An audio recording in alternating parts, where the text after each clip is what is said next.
Ya, puji Tuhan, selamat pagi. Hari ini saya akan memperlihatkan bagaimana kita belajar dari kesalahan di dalam penanaman atau di dalam pembudidayaan vanili, vanili planifolia. Ya, oke. Dan sangat penting di dalam membudidayakan vanili adalah memperhatikan tajar. Apakah tajar mati atau tajar hidup. Nah, saat ini atau di sini saya menggunakan tajar hidup. Nah, ini contohnya kayu gamal ya.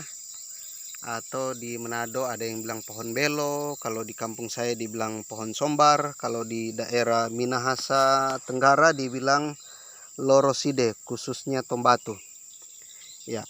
Jadi saya mau tunjukkan bagaimana kita belajar dari kesalahan,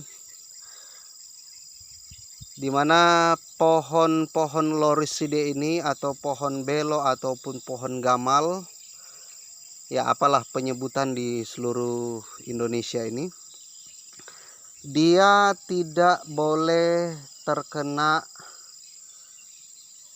racun herbisida. Ya, jadi tidak boleh terkena herbisida. Nah, ini kebun ini berulang kali saya semprotkan herbisida dengan tujuan supaya bersih. Nah, oleh sebab itu saat ini terlihat di sini begitu banyak rumputnya ya. Begitu banyak rumputnya, dan saya sudah belajar dari pengalaman. Ternyata beberapa kali saya lihat tanaman gamal yang baru ditanam, baru memiliki tunas sekitar 1 jengkal seperti ini, dia rentan sekali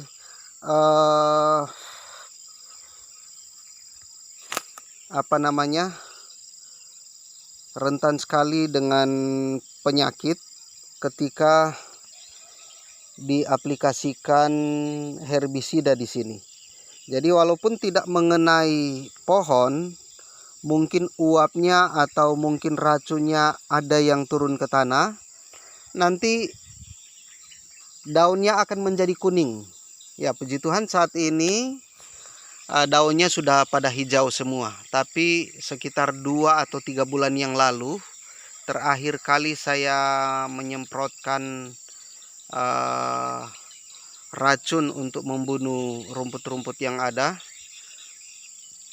ya, daun-daun gamal ini menjadi kuning, dan akibatnya pada tanaman yang baru ditanam seperti ini, dia akan sulit sekali untuk pulih, Kalaupun dia masih keluar daun, hanya begitu-begitu saja. Dan ini sudah terjadi sejak saya menanam pohon gamal di sini. Nah, ini tanaman yang keberapa ya? Ini sudah tanaman yang kesekian. Dan ternyata setelah diulang-ulang seperti itu, gejala yang muncul di sini sama. Ya, jadi pertumbuhannya menjadi kerdil, tidak bisa berkembang. Ya, ini contohnya. Tidak bisa berkembang. Kalau yang seperti ini tanamannya sudah cukup panjang, dan ketika diaplikasikan herbisida di sini, dia agak kuat ya untuk menahan. Nah, yang seperti ini walaupun sudah agak panjang tetapi terganggu. Oleh sebab itu pertumbuhannya masih seperti ini. Padahal ini pohon yang sudah lama, ini sudah lebih dari 2 tahun. Jadi penanaman pertama di sini ya ini pohon-pohon ini. Ini mereka. Ya, satu barisan ini. Sampai ke sebelah sini. Ya, mereka ini. Satu barisan semua ke sana. Dan yang sebelah sana terus itu sudah berumur sekitar 2 tahunan atau hampir 3 tahun. Nah, ini. Nah, saya akan perlihatkan tanaman yang memang betul-betul terganggu selama kurang lebih 3 tahun, 2 tahun lebih ya, 2 tahun lebih. Ini dia. Jadi dia pertumbuhan daunnya sangat kerdil ya. Daun dan pucuk baru muncul, paling dia muncul sedikit, habis itu stagnan seperti itu. Ini juga ya, syukur yang ini sudah mulai pulih sekarang. Ini umurnya sudah kurang lebih 3 tahun juga. Ini tanaman-tanaman awal. Kalau yang ini baru. Dan ini beberapa bulan lalu saya tanam. Dia hasilnya baru seperti ini. Karena terganggu dengan pestisida tadi, herbisida. Ya. Ini. Dia paling keluar daun seperti ini, tumbuh sedikit, habis itu stagnan lagi, dan begitu terus menerus. Nah, ini sudah saya ganti semua. Ini akarnya cukup lumayan, tetapi dia pertumbuhannya kerdil. Oleh sebab itu saya ganti. Ini tanaman yang baru. Ini baru beberapa hari atau mungkin sekitar 1 minggu. Ya. Dan ini juga, ini beberapa bulan lalu saya tanam, dan ketika terkena dengan pestisida, herbisida seperti ini. Nah, ini yang paling parah. Ini yang paling parah. Awal saya tanam hampir 3 tahun lalu seperti ini. Pertumbuhannya seperti ini. Terganggu terus. Tidak bisa maksimal. Ya. Di sini memang kurang maksimal pertumbuhannya. Ini sudah sempat saya potong. Jadi karena terlihat kurang bagus, saya potong di sini. Ini dia mungkin. Saya potong di sini dan dia bertumbuhnya sedikit lagi. Kalau yang tadi yang agak subur tadi, sudah mulai subur, itu juga sudah saya potong. Membuang bagian paling atas dan ternyata ada sedikit berhasil. Ya, ini. Jadi jangan sekali-kali menyemprot di kebun vanili, karena yang pertama kalau kena vanili tidak ada ampun, itu dia mati. Kemudian untuk tajarnya dia tidak langsung mati, tetapi terganggu dulu pertumbuhannya, dan kalau begitu terus nantinya mati. Ini sudah banyak yang saya ganti ya. Ini jalur ini sudah banyak yang saya ganti. Kemudian pelajaran yang kedua, untuk menanam gamal, saya lihat di YouTube beberapa waktu yang lalu atau mungkin 2 tahun yang lalu, untuk mengambil bibitnya dikelupas. Nah, ini saya perlihatkan di sini contohnya. Dikelupas bagian bawahnya, dibiarkan 1 minggu begitu, baru ditanam. Ternyata kurang maksimal. Nah, ini dia. Saya pangkas pohon yang sudah terlalu rimbun dan dikelupas begini, dibiarkan 1 minggu atau 2 minggu baru ditanam. Ternyata kurang maksimal. Ya. Jadi ini yang saya tanam ini seperti itu caranya, dan belum ada tunas. Ini sudah seminggu lebih, belum ada tunas keluar. Semua yang saya tanam dengan sistem seperti itu belum ada tunas keluar. Ini belum ada tunas. Nah, ini tunasnya masih kecil sekali. Kita bandingkan dengan pohon di sebelah ya. Ini yang selamat dulu dari hantaman hama ayam. Daerah sini yang banyak selamat. Ya, di sini ya, ini saya buat tanaman yang baru lagi. Ini sempat mengering karena memang kelamaan ini dibiarkan, jadi ujungnya mengering. Dan walaupun bawahnya masih basah, masih bisa hidup, dia lambat sekali untuk mengeluarkan tunas. Belum ada tunas sama sekali ini. Nah, kita lihat ini. Begitu saya potong, langsung dikupas bagian bawah dan ditanam.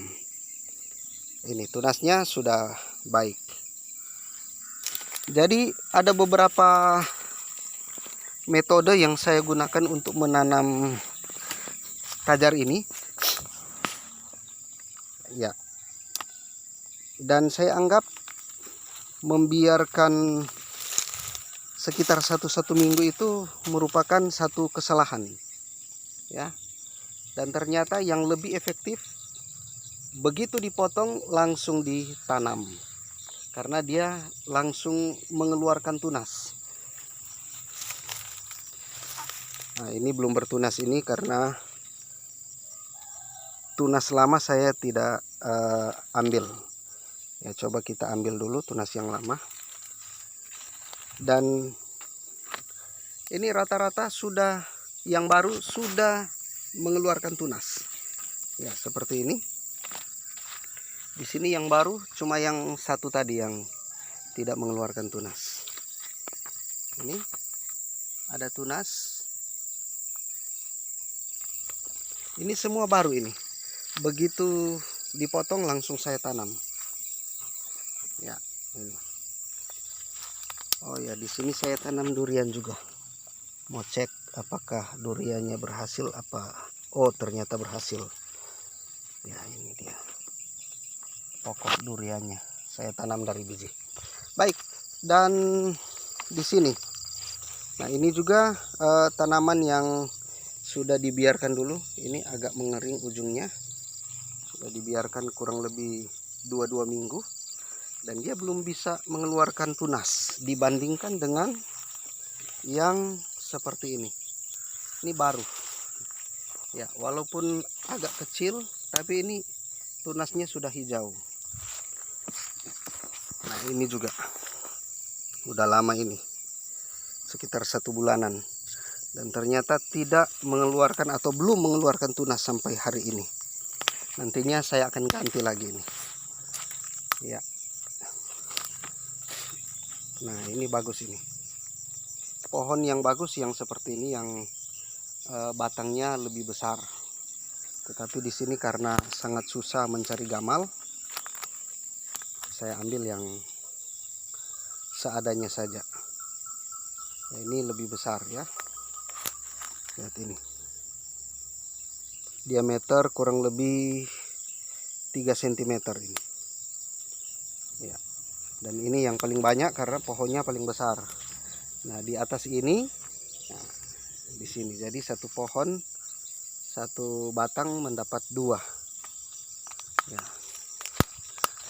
Nah, ini juga tanaman-tanaman ini seharusnya waktu menanam awal ini sudah harus dibersihkan karena dia punya biji dan akan berkembang biak. Jadi ini juga merusak. Ini kesalahan-kesalahan.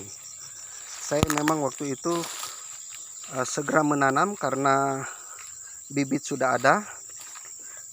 Jadi mau tidak mau saya menanam dengan sesegera mungkin. Dan akhirnya kewalahan di saat dia sudah banyak, saya harus mencabut. Dan ketika mencabut itu pertumbuhan vanili juga terganggu. Nah, itu kesalahan yang selanjutnya. Jadi sebetulnya sebelum menanam sudah harus dibersihkan. Ya, sudah harus dibersihkan dari rumput-rumput yang seperti ini. Dia menjadi kayu nanti kalau sudah besar ya. Coba saya cabut. Nah, ini ya, mengakar dan nanti mengganggu pertumbuhan vanili kalau sudah tumbuh besar. Ya. Nah, ini contoh tanaman yang bagus yang saya tanam sekitar ya hampir 3 tahun yang lalu. Ini saya tanam dengan menggunakan stek pendek. Dan ternyata di sini saya tidak tahu ya di tempat lain. Di sini semua yang ditanam dengan cara seperti ini, stek pendek.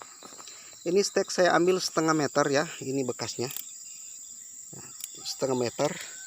Jadi ditanam ke bawah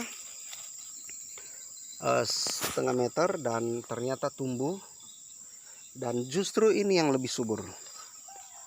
Nah, ini saya belum mencoba lagi dengan sistem stek pendek seperti ini.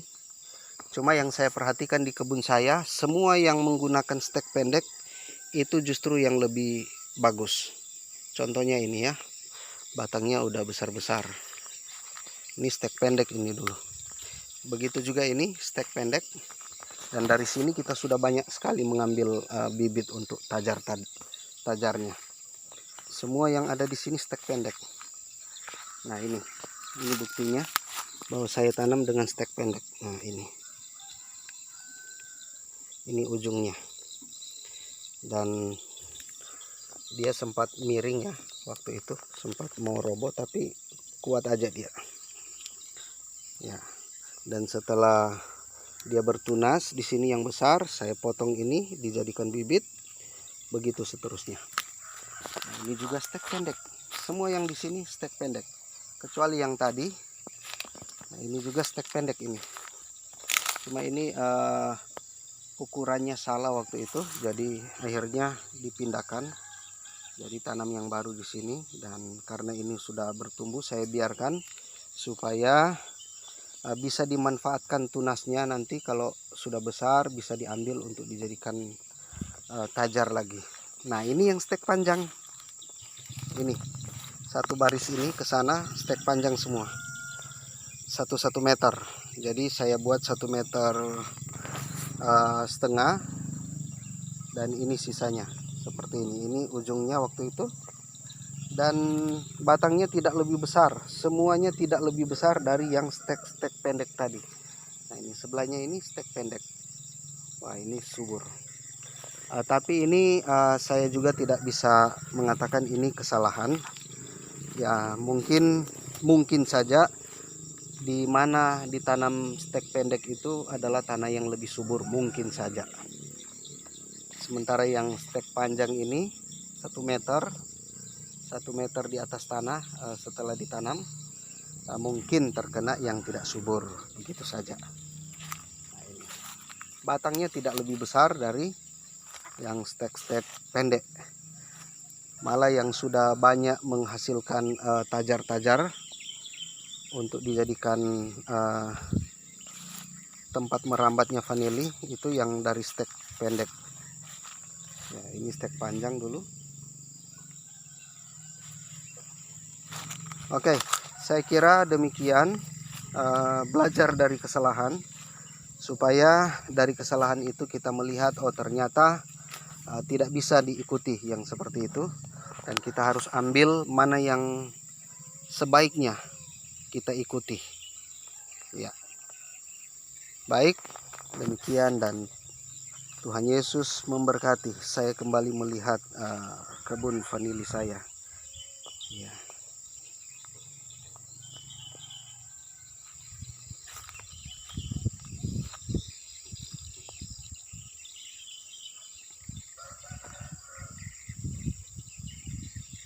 Udah 2 kali turun dan 3 kali naik.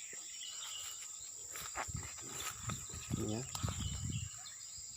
Naik pertama batangnya kecil, naik kedua batangnya lebih besar, naik ketiga lebih besar lagi. Nanti ini turun sentuh tanah, ini kurang lebih prosesnya mungkin 1-2 bulan turun sentuh tanah, saya naikkan lagi ya, berharap menjadi lebih besar. Nah, ini satu sudah hampir sentuh tanah untuk yang pertama kali. Ini sempat terganggu, jadi ada orang yang masuk di sini kesenggol dan putus di sini, dan kemudian dia keluar tunas. Saya biarkan naik ke atas. Sementara pohon yang ke atas sebetulnya subur waktu itu. Saya coba tunggu ada dia keluar akar. Saya harap dia tembus ke bawah, tetapi tidak sampai ke bawah, udah terganggu, putus. Begitu terus mengering, saya putuskan ambil yang putus itu dan diletakkan di bawah, tutup dengan mulsa, dan keluarlah tunas. tunas baru. Padahal sudah mengering waktu itu. Batangnya waktu itu lumayan besar, tapi ini karena lumayan lama saya biarkan jadi kecil. Oke. Dan Tuhan Yesus memberkati.